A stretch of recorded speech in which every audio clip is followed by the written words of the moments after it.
আমি আপনাদের জন্য একটি সর্ষে ইলিশ রান্না করে সাধারণ একটি সর্ষে ইলিশ রান্না করে দেখাবো। সাধারণত সর্ষে ইলিশ রান্না করতে সর্বপ্রথম ইলিশ মাছ লাগবেই। এখানে ইলিশ মাছ আছে, আর লাগছে সরিষা বাটা, কিছু সরিষা, মানে এই সরিষাটাই আমি একটু পানি দিয়ে ভিজিয়ে তারপর পেস্ট করে নিয়েছি। আর লাগছে 3-4টে কাঁচামরিচ, একটু পোড়নের জন্য এই কয়েকটা জিরা এবং কালো জিরে এবং সরিষা। আর লাগছে হলুদ, 1 চামচ হলুদ, 1 চামচ মরিচ, 1 চামচ লবণ। আর লাগছে রান্নার জন্য সরিষা তেল। এগুলো হলেই সরিষা ইলিশ রান্না হয়ে যাবে খুব সহজেই। তাতে কিছু তেল ঢেলে দিলাম।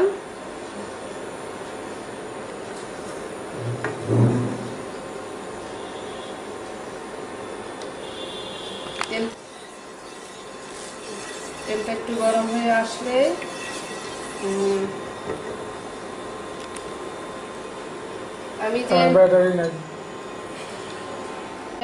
আমি যে নুন, হলুদ এবং মরিচ রেখেছিলাম তাতে সামান্য একটু পানি দিয়ে পেস্ট করে নেব।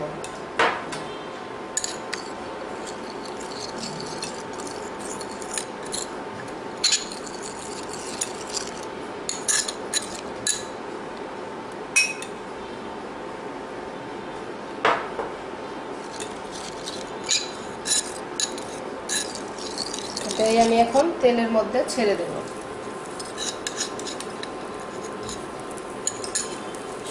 একদিকে একটু খেয়াল রাখতে হবে যে সর্ষে ইলিশ রান্না করতে গেলে কোনো পেঁয়াজ, আদা, রসুন কিছুই লাগে না।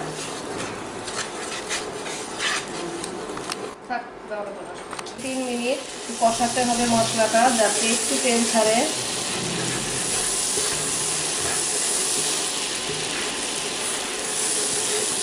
আমি একটু পেস্টের সাথে একটু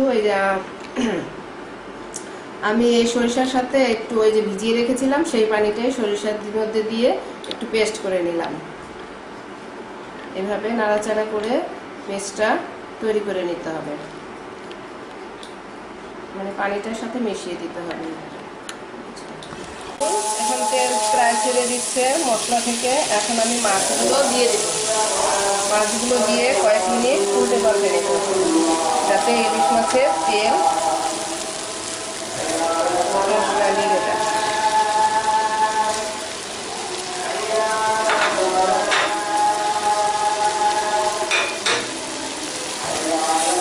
ইলিশ মাছটি ভাজার প্রয়োজন হয় না, এতেই এই তেলে থেকে নাড়াচাড়া করলে মশলা কষাতে একটু ভাজার মতো হয়ে যায়। এতে আমি 3 থেকে 4 মিনিট একটু নাড়াচাড়া করব, উল্টে পাল্টে দেবো। দেখবেন হালকা একটু ভাজা ভাজা হয়ে এসেছে।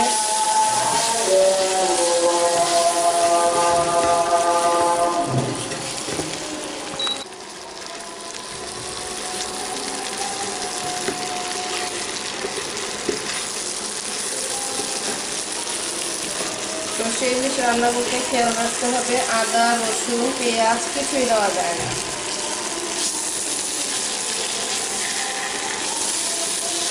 একটু ভাজা ভাজা হয়ে আসছে, মাছ ভাজতে যেতে আলাদা মাছটি ভাজার কোনো প্রয়োজন হয় না।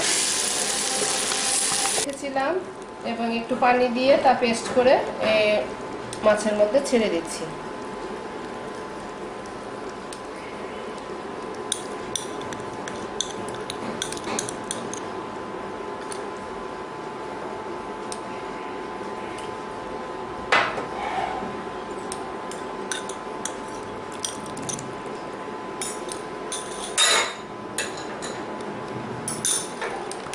মাছগুলো উল্টে পাল্টে দিচ্ছি।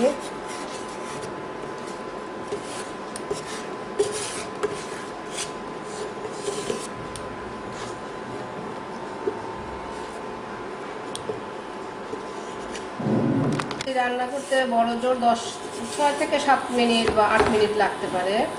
আমার প্রায় 4 থেকে 5 মিনিট হয়ে গেছে। আর 2-3 মিনিট আমি একটু রান্না করব, অল্প আছে।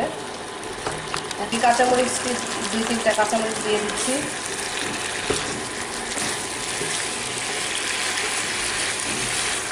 এসেছে মাছ থেকে এবং সরিষা থেকে কত সুন্দর করে তেল ছেড়ে এসেছে। এখন আমার রান্নাটা প্রায় শেষ। এখন আমি নামিয়ে পরিবেশন করব।